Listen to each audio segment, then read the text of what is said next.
नमस्कार विद्यार्थियों। और आज हम कक्षा 12 की एक जो पाठ्यपुस्तक है सृजन पाठ्यपुस्तक, उस पाठ्यपुस्तक को दो भागों में बांटा गया है, काव्यखंड और गद्यखंड। तो उस काव्यखंड का एक चैप्टर हम पढ़ने जा रहे हैं और उस चैप्टर का, उस कविता का नाम है आत्म परिचय। इसका पहला भाग हम आज बात करेंगे। और इस आत्म परिचय कविता के जो कवि हैं, रचनाकार हैं, वो हैं हरिवंश राय बच्चन। तो कविता को पढ़ने से पहले हम बात करेंगे उनकी रचनाकार के बारे में, ठीक है। तो रचनाकार क्या हैं? हरिवंश राय बच्चन जी हैं। इनका जन्म हुआ है 1907 में, ठीक है, और इनका निधन हुआ है 2003 में। तो ये हो गया इनका जन्म परिचय। और ये हालावाद के प्रवर्तक हैं। हालावाद का तात्पर्य है, हाला का मतलब हो गया शराब। और कवि ने कहा है कि शराब क्या करती है? शराब के कारण लोगों में सामाजिक समानता का, सामाजिक समरसता का संचार होता है। लोग बाग मिलते हैं, बुराइयों को भूल जाते हैं, मन में जो मनमुटाव होता है, भेदभाव होता है, वो दूर हो जाता है, ठीक है ना। तो ये शराब क्या करती है, मदिरा क्या करती है, मद्यपान से क्या होता है? कवि कहते हैं कि वो जो मदिरा है, शराब है, वो दिलों की दूरियों को कम करने का प्रयास करती है और ये भेदभाव को भुला देती है और सब लोग एक साथ बैठकर उस मदिरा का पान कर सकते हैं, मद्यपान कर सकते हैं। तो कवि के अनुसार ये हाला अर्थात शराब लोगों की बुराइयों को दूर करती है, सबको समान बना देती है, ठीक है। तो इस प्रकार की विचारधारा के समर्थक कौन है? कवि हरिवंश राय बच्चन, ठीक है। हालावाद के प्रवर्तक हैं, उसका जन्म देने वाले या हालावाद को स्टार्ट करने वाले, प्रारंभ करने वाले, ठीक है। और ये हम इनको कह सकते हैं कि उत्तर छायावाद काल के प्रमुख कवि इनको कह सकते हैं। छायावादी जो रचनाएं हैं उनमें प्रकृति के बारे में वर्णन किया जाता था और उसके बाद में इन्होंने अपनी रचनाएं शुरू की। तो ये उत्तर छायावाद काल के प्रमुख कवि माने जा सकते हैं। और जहाँ पर प्रकृति के साथ में रूमानियत को, भावात्मक संबंधों को, प्रेम को अधिक महत्व प्रदान किया गया, ठीक है ना। तो इसमें हम समझते हैं कि उर्दू और फारसी के जो कवि हैं, उमर खयाम हैं, इनकी जो रुबाइयाँ हैं वो एक दिल को दूसरे दिल से जोड़ती है, अर्थात एक मनुष्य को दूसरे मनुष्य से जोड़ने का प्रयास वो करती है। तो जो हरिवंश राय बच्चन जी हैं वो भी उमर खयाम की रुबाइयों से प्रभावित थे। उनकी जो विचार हैं, उनकी जो रचनाएं हैं, उनमें भी प्रेम को अधिक महत्व दिया गया है। तो ये हो जाएगा हमारा कवि का जो साहित्यिक परिचय है, उसमें हम ये लिख सकते हैं। और फिर इनकी रचनाएं हैं, रचनाओं में हम लिख सकते हैं मधुशाला, मधुबाला, निशा निमंत्रण, नीड़ का निर्माण, फिर ये कुछ इनकी प्रमुख रचनाएं हैं, जिनमें सबसे ज़्यादा जो प्रसिद्ध रचना है वो मधुशाला है, ठीक है। मधु की जो शाला है उसके बारे में या शराब के बारे में, उनकी महत्ता के बारे में कवि ने यहाँ वर्णन किया है। तो ये तो हो गया कवि के बारे में। अब बात करते हैं कविता। आज जो हम कविता पढ़ रहे हैं उस कविता का नाम है आत्म परिचय। आत्म परिचय का मतलब हो गया सेल्फ इंट्रोड्यूस करना, इंट्रोडक्शन, खुद का परिचय। तो बात करते हैं आत्म परिचय के बारे में। तो आत्म परिचय कविता में कहा है कवि ने कि दूसरे को तो हम जान सकते हैं, दूसरा क्या चाहता है, ठीक है, उनकी क्या रणनीति है, उसको हम समझ सकते हैं। लेकिन कवि कहता है कि खुद को जानना दूसरे को जानने से भी कठिन है। स्वयं को जानना कठिन बताया गया है। क्यों? कवि कहते हैं कि मेरे मन में कभी सकारात्मक विचार उठते हैं, कभी नकारात्मक भी विचार आ जाते हैं। हर प्रकार की भावनाएं मेरे अंदर में समाई हुई है हृदय में, और जो कभी कभी क्या होती है, विचारों का द्वंद्व चलता रहता है कि मैं चाहता कुछ और हूँ, करता कुछ और हूँ, बोलता कुछ और हूँ, सोचता कुछ और हूँ, ठीक है ना। तो इस प्रकार की जो ये दशा है, ठीक है, इसके कारण कवि कहते हैं कि मनुष्य का स्वयं को जानना बहुत ही कठिन कार्य है। किस प्रकार कि हम एक निश्चित तथ्य पर नहीं पहुंच पाएंगे, एक निश्चित विचार पर नहीं पहुंच पाएंगे कि वास्तव में हम को करना क्या है, एक निर्धारण हम नहीं कर पाएंगे, ठीक है ना। तो इस प्रकार से कवि कहते हैं कि स्वयं को जानना बहुत ही कठिन है, खुद का परिचय खुद को ही देना बहुत ही कठिन है, ठीक है। और कवि कहते हैं कि मनुष्य का समाज से द्विधात्मक संबंध है। एक समाज में बहुत सारे मनुष्य रहते हैं, और एक मनुष्य दूसरे के बारे में क्या सोचता है, ये वो बहुत ही अलग बात है, ठीक है ना। किस प्रकार से कि वो सोचता कुछ और है और वो प्रकट कुछ और करना चाहता है। और जो समाज के जो लोग हैं वो किस प्रकार जुड़े हुए हैं, औपचारिकताओं से जुड़े हुए हैं, ठीक है ना। उनमें कोई भावात्मक संबंध नहीं है, वो कोई एक दूसरे की भावनाओं को वो समझते नहीं है, लेकिन फिर भी क्या कर रहे हैं, जबरदस्ती उसी समाज में हमको रहना पड़ रहा है, ठीक है ना। वो दूसरे की बातों को हमको स्वीकार करना पड़ रहा है, ठीक है ना। तो इस प्रकार कवि ने कहा है कि मनुष्य का समाज से द्विधात्मक संबंध है, या कह सकते हैं द्वंद्वात्मक संबंध, द्वंद्व की स्थिति हो रही है, ठीक है। द्वंद्व भी कह सकते हैं, दुविधा भी कह सकते हैं कि जो भी दो मनुष्य हैं वो ऐसा संभव नहीं है कि किसी एक मत पर वो सहमत हो जाएं, ठीक है ना, कि दोनों एक ही बात पर सहमत हो जाएं, ऐसा संभव नहीं है। तो फिर भी क्या करना पड़ रहा है, इन रिश्ते नातों को, इस समाज को जबरदस्ती मानना पड़ रहा है। तो कवि कहते हैं कि मनुष्य का समाज से द्विधात्मक या द्वंद्वात्मक संबंध है, और सामाजिक प्राणी होने के कारण समाज से सामंजस्य परम आवश्यक है। यानी कि दूसरे की बात हम स्वीकार करें ये संभव नहीं है, यानी वो किस अलग प्रकार से अपना जीवन जी रहा है, हम अलग प्रकार से अपना जीवन जी रहे हैं। तो यानी कि दोनों के विचारों में समानता नहीं है, लेकिन फिर भी हमारे सामने और कोई चारा नहीं है, क्योंकि हम सामाजिक प्राणी हैं, समाज में हमको रहना पड़ेगा, ठीक है ना।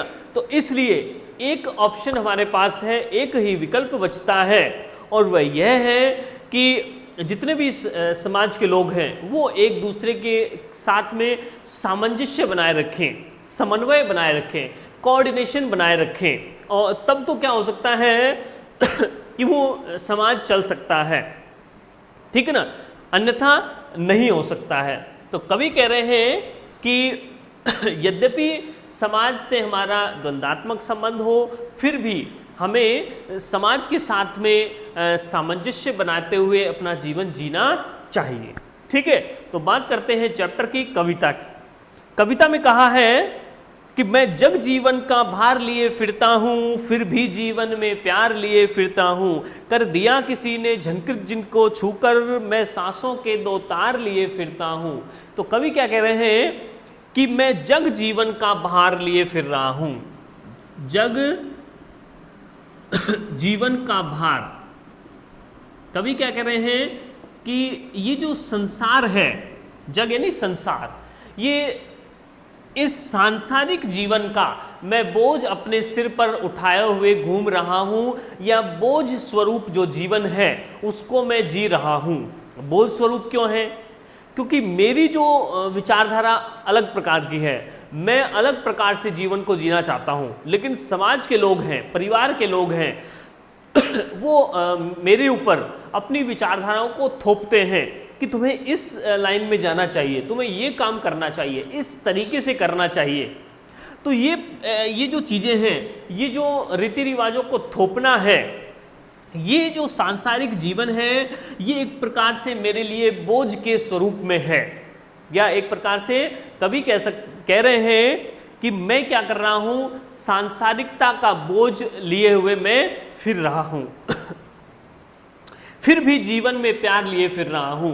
यानी मेरा और संसार का किसी प्रकार का कोई संबंध नहीं है, विचारधाराएं मेल नहीं खाती है, फिर भी हमें या मुझे संसार के साथ में सामंजस्य बनाए हुए रखना पड़ रहा है, और मैं क्या कर रहा हूं, हमेशा लोगों के लिए प्रेम का संदेश देता रहता हूं। और कवि क्या कह रहे हैं कि कर दिया किसी ने झनकृत जिनको छूकर, मैं सांसों के दो तार लिए फिरता हूं। सांसों के दो तार, अपने प्राण को, अपने जीवन को क्या कहा है, सांसों के दो तार कहा है। जिस प्रकार से वीणा में दो तार होते हैं, और वीणा को छूने से, स्पर्श करने से, जब उसके वीणा के तारों को छूते हैं तो एक मधुर संगीत उत्पन्न हो जाता है, उसी प्रकार कवि कहते हैं कि जिस प्रकार वीणा के तारों को छूने से मधुर संगीत उत्पन्न हो जाता है, उसी प्रकार जब मेरे भी हृदय को कोई छूता है, ठीक ना, तो एक मधुर भावनाएं उमड़ने लगती है, ठीक ना। तो कवि कह रहे हैं कि मेरे हृदय को भी किसी ने झनकृत कर दिया है छूकर, ठीक ना। मेरा कोई प्रिय व्यक्ति है, उस प्रिय व्यक्ति ने मेरे हृदय की भावनाओं, मेरे हृदय को छू लिया है, और क्या कर दिया है कि कर दिया किसी ने झनकृत जिनको छूकर, मैं सांसों के दो तार लिए फिरता हूं। कवि कहते हैं कि मैं सांसों के दो तार लिए हुए फिर रहा हूं, अर्थात मेरे हृदय को लिए हुए फिर रहा हूं, और उस हृदय को किसी ने छू करके उसमें प्रेम उत्पन्न कर दिया है, और मैं उस प्रेम का संदेश देने के लिए फिर रहा हूं, ठीक है। तो एक बार फिर से हम समझेंगे। कवि कह रहे हैं कि मैं सांसारिकता का बोझ अपने सिर पर लिए हुए घूम रहा हूं, लेकिन फिर भी मैं प्रेम का संदेश लोगों को देता हूं, और मेरे हृदय को किसी ने छू लिया है और उसमें प्रेम उत्पन्न कर दिया है, और मैं वो प्रेम का जो संदेश है वो सभी को मैं प्रदान करना चाहता हूं। तो यहां पर सांसों के दो तार पर जीवन का आरोप करने से, प्राणों का आरोप कर देने से, हृदय का आरोप कर देने से यहां पर रूपक अलंकार होगा। नेक्स्ट है कि मैं स्नेह सुरा का पान किया करता हूं। कवि क्या कह रहे हैं कि मैं स्नेह सुरा, मेरा जो जीवन है वो कैसा है, स्नेह रूपी सुरा। स्नेह मतलब प्रेम, और सुरा मतलब शराब। जिस प्रकार से शराब में नशा होता है, और शराब या मद्यपान से व्यक्ति मस्त हो सकता है, उसी को किसी प्रकार की टेंशन नहीं होगी, उसी प्रकार मैं भी प्रेम का नशा लिए हुए फिर रहा हूं। यानी प्रेम के नशे में मैं मस्त हो रहा हूं, आनंद मग्न मेरा जीवन बीत रहा है। तो कवि क्या कह रहे हैं कि मैं प्रेम रूपी शराब का सेवन करता हूं। यहां पर भी क्या हो जाएगा, रूपक अलंकार, ठीक है। तो मैं प्रेम रूपी शराब का सेवन करता हूं, फिर भी कभी न जग का ध्यान किया करता हूं, और मैं इसी प्रकार आनंद मग्न होकर जीवन जीता हूं, और संसार की विचारधाराओं का मैं ध्यान नहीं देता हूं। संसार के लोग क्या टिप्पणी मेरे बारे में करते हैं, मैं कुछ भी नहीं सोचता हूं, और जग पूछ रहा जो उनकी गाते, मैं अपने मन का गान किया करता हूं। कवि कहते हैं कि संसार के लोग उन्हीं की बातें करते हैं जो लोग उनकी हाँ में हाँ मिलाएंगे, हाँ जी जो करेंगे ना, उन्हीं के बारे में लोग बाग पूछेंगे, ठीक है ना। तो जो लोग उनके पक्ष में होंगे उन्हीं लोगों के बारे में बात की जाएगी, लेकिन मैं क्या करता हूं, मैं अपने मन के अनुसार अपने जीवन को जीता हूं, ठीक है। किसी प्रकार का बोझ मेरे सिर पर नहीं है। मैं निज उर के उद्गार लिए फिरता हूं। निज उर के उद्गार, निज उर का मतलब है अपना हृदय, उर का मतलब हृदय। मैं अपने हृदय के उद्गारों को लिए हुए फिर रहा हूं। ठीक है, मैं अपने हृदय के उद्गार मतलब विचारों को लिए हुए फिर रहा हूं। मेरी अलग प्रकार की भावनाएं हैं, ठीक है, जिसमें प्रेम उमड़ रहा है, ठीक है ना। सभी के लिए क्या है, स्नेह की भावना है। तो कवि कह रहे हैं कि मैं अपने हृदय के विचारों को लिए हुए फिर रहा हूं और निज उर के उपहार लिए फिरता हूं। निज उर के, तो कवि क्या कह रहे हैं कि मैं अपने हृदय के विचारों को लिए हुए फिर रहा हूं और ये जो मेरे विचार हैं, विचार ही क्या है, उपहार स्वरूप हैं या भेंट स्वरूप हैं, या कह सकते हैं कि ये जो मेरे विचार हैं, मेरी जो भावनाएं हैं, बड़ी ही मूल्यवान हैं। ठीक है, यह अपूर्ण संसार न भाता मुझको। कवि क्या कहते हैं कि यह अपूर्ण संसार न भाता मुझको। तो कवि कह रहे हैं कि ये संसार मुझे नहीं भाता है। क्यों नहीं भाता है? क्योंकि ये संसार अपूर्ण है, पूरा नहीं है, कंप्लीट नहीं है। किस बात की कमी है? संसार के लोगों में प्रेम की, प्रेम स्नेह या सामंजस्य, ठीक है, सामंजस्य या सद्भाव की कमी है। ये जो लोग हैं, उनका जो दिल है, उनके जो हृदय है, उनमें क्या है, सद्भावना नहीं है, सहानुभूति नहीं है, सहयोग की भावना नहीं है। ठीक है, तो ये सारी जो भावनाओं का अभाव किसमें है? संसार के लोगों के हृदय में है। तो कवि कहते हैं कि ये संसार मुझे अच्छा नहीं लगता क्योंकि यह संसार अपूर्ण है। अपूर्ण क्यों है? क्योंकि इस संसार के लोगों के हृदय में प्रेम का अभाव है, सामंजस्य यानी कोऑर्डिनेशन का अभाव है, सद्भाव की कमी है और सहयोग की कमी है। तो ये सब क्या है, संसार के जो लोग हैं केवल स्वार्थी विचारधारा को अपना रहे हैं, ठीक है ना, केवल अपने बारे में सोचकर ही जीवन जी रहे हैं। तो कवि कहते हैं कि अपूर्ण संसार मुझे नहीं भाता क्योंकि इस संसार के लोगों में प्रेम और सहयोग भावना की कमी है, इसलिए मैं सपनों का संसार लिए फिरता हूं। मैंने क्या कर लिया है, अपनी एक अलग ही सपनों की दुनिया बना ली है। ठीक है, कवि क्या कह रहे हैं कि ये संसार मुझे अच्छा नहीं लगता, इसलिए मैंने एक काल्पनिक दुनिया बना ली है, एक सपनों की दुनिया, एक विचारों की अलग से एक दुनिया बना ली है। मैं उस दुनिया में ही रहता हूं, यानी काल्पनिक दुनिया में खोया रहता हूं और उसमें मस्त रहता हूं। संसार के लोगों की टीका टिप्पणी की, संसार के लोगों की प्रतिक्रियाओं की मैं कोई परवाह नहीं करता हूं। कवि कहते हैं कि मैं जला हृदय में अग्नि दहा करता हूं। कवि क्या कह रहे हैं कि मैं हृदय में अग्नि जलाता हूं, हृदय में अग्नि जलाकर उसमें दहा करता हूं। दहा करता हूं का मतलब क्या है, दहन होना अर्थात जलना। मैं अपने हृदय में अग्नि जला करके उस अग्नि में मैं जल रहा हूं। कौन सी अग्नि है? कवि के हृदय में कौन सी अग्नि है? विरह की अग्नि है, विरह की अग्नि। तो कवि कह रहे हैं कि मेरे हृदय में मैं एक विरह की आग को मैंने जला रखा है और उस विरह की अग्नि में, वियोग की आग में मैं जल रहा हूँ। विरह का मतलब वियोग होना, बिछड़ जाना। किससे बिछड़ना? वो कवि का प्रिय व्यक्ति है, वो हो सकता है कि वो उसकी पत्नी हो या उसकी प्रेमिका हो या उसकी माताजी हो, तो कोई भी ऐसी हो सकती है। तो कवि कह रहे हैं कि मैं अपने हृदय में विरह की अग्नि मैंने जला ली है और उस विरह की अग्नि में मैं जल रहा हूं। ठीक है, और क्या कहा है? सुख दुख दोनों में मग्न रहा करता हूं।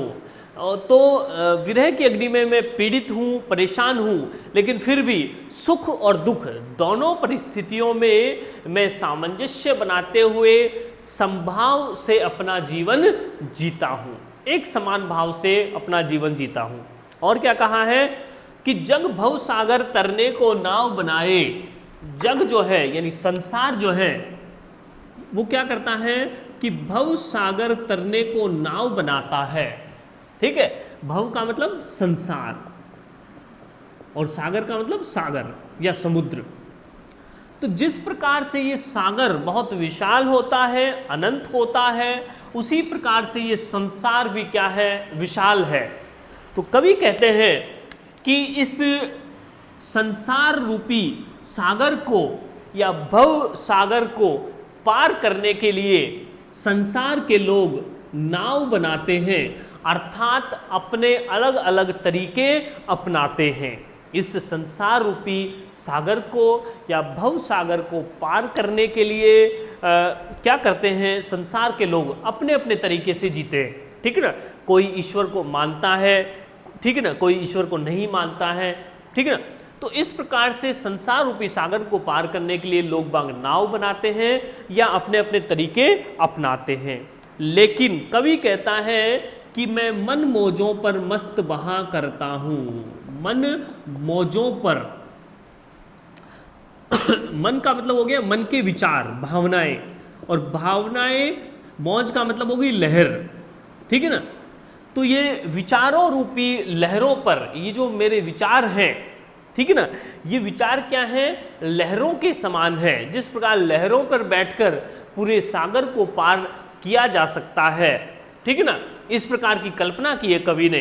तो कवि कह रहे हैं कि मैं विचार रूपी लहरों पर बैठ करके, ठीक है ना, मैं क्या कर सकता हूं, संसार सागर को पार कर सकता हूं। मुझे किसी नाव बनाने की आवश्यकता नहीं है, किसी प्रकार का तरीका अपनाने की आवश्यकता नहीं है। मैं इस आनंद मग्न होकर विचारों रूपी या भावनाओं रूपी लहरों पर मैं क्या कर सकता हूं, बहता रहता हूं।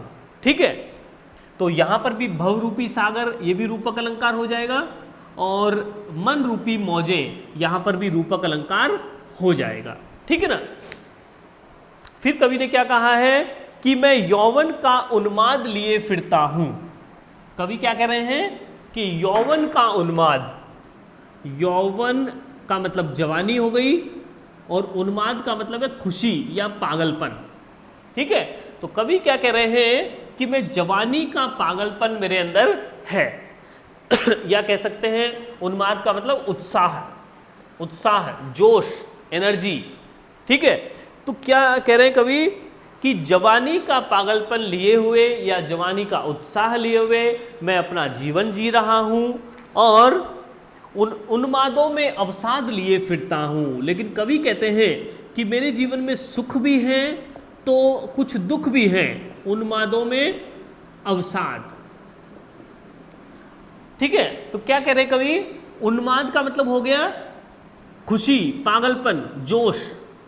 तो इन खुशी में भी, उत्साह में भी क्या है, अवसाद है। अवसाद का मतलब उदासी है, दुख है। तो खुशी में भी उदासी कैसी हो सकती है, यानी सुख में भी दुख कैसे हो सकता है। ये ऐसी परिस्थिति है, अजीबोगरीब परिस्थिति है, द्वंद्वात्मक परिस्थिति है। ठीक है ना, द्वंद्व है, द्वंद्व की स्थिति है, या कह सकते हैं विरोधाभास की स्थिति है। और जहां विरोधाभास की स्थिति होती है वहां पर विरोधाभास अलंकार होता है। ठीक है ना, तो किस प्रकार से कवि कह रहे हैं कि खुश भी हूं मैं, आनंद मग्न भी हूं मैं, लेकिन कभी कभी मेरे हृदय में उदासी भी छा जाती है, दुख भी छा जाता है। वो किस कारण से छाता है, विरह के कारण। कवि को अपने प्रिय से वियोग या विरह झेलना पड़ रहा है, इसलिए कवि के हृदय के किसी कोने में उदासी भी है, ठीक है, शिथिलता भी है। ठीक है, तो इस प्रकार कवि क्या कह रहे हैं कि मैं जवानी का पागलपन या खुशी लिए हुए या उत्साह लिए हुए मैं जी रहा हूं, लेकिन मेरी खुशी में कुछ उदासी भी समाई हुई है, और जो किस कारण से है, प्रिय मित्र के वियोग के कारण है। जो मुझको बाहर हंसा रुलाती भीतर, और बाहर से तो मैं क्या होता हूं, हंसता हुआ प्रतीत होता हूं, बाहर से तो मैं हंसता हुआ प्रतीत होता हूं, लेकिन मैं अंदर से रोता भी हूं। मेरा हृदय, मेरी जो पीड़ा है, मैंने उसको अपने हृदय में ही दबा कर रख रखा है, और उस पीड़ा के कारण, उस वियोग की पीड़ा के कारण मेरा हृदय अंदर से बहुत दुखता बहुत है। ठीक है, मुझे पीड़ा बहुत होती है, लेकिन मैं उसे प्रकट नहीं होने देता हूं। ठीक है ना, वो किस कारण से है कि मैं बाहर से तो हंसता हुआ रहता हूं और अंदर से मेरा जो हृदय है वो बहुत रोता है। क्यों रोता है? मैं हाय किसी की याद लिए फिरता हूं, किसी की याद के कारण, विरह के कारण मेरी यह स्थिति हो गई है कि मैं बहुत पीड़ित हो गया हूं, व्यथित हो गया हूं। ठीक है, तो कवि ने क्या कहा है? तो यहां हमने क्या समझा कि यहां पर द्वंद्वात्मक स्थिति बताई गई है। कवि की मनः स्थिति की, कवि की जो मनः स्थिति है, मानसिक जो दशा है, उसका द्वंद्वात्मक चित्रण किया गया है। द्वंद्वात्मक चित्रण यहां पर किया गया है। ठीक है ना, किस प्रकार से कि कवि कह रहा है कि मैं एक प्रकार से खुश भी हूं और दूसरी तरफ कहता है कि मैं दुखी भी हूं। ठीक है ना, किस प्रकार कह रहा है कि संसार के लोग संसार सागर को पार करने के लिए अलग अलग तरीके अपनाते हैं, लेकिन मैं तो आनंद मग्न रहता हूं, आनंद की लहरों पर मैं तैरता रहता हूं। लेकिन दूसरी तरफ कवि कहता है कि मेरे अंदर हृदय में किसी की याद है, जिसके कारण मैं बहुत रोता भी हूं और मैं बहुत पीड़ित भी हूं।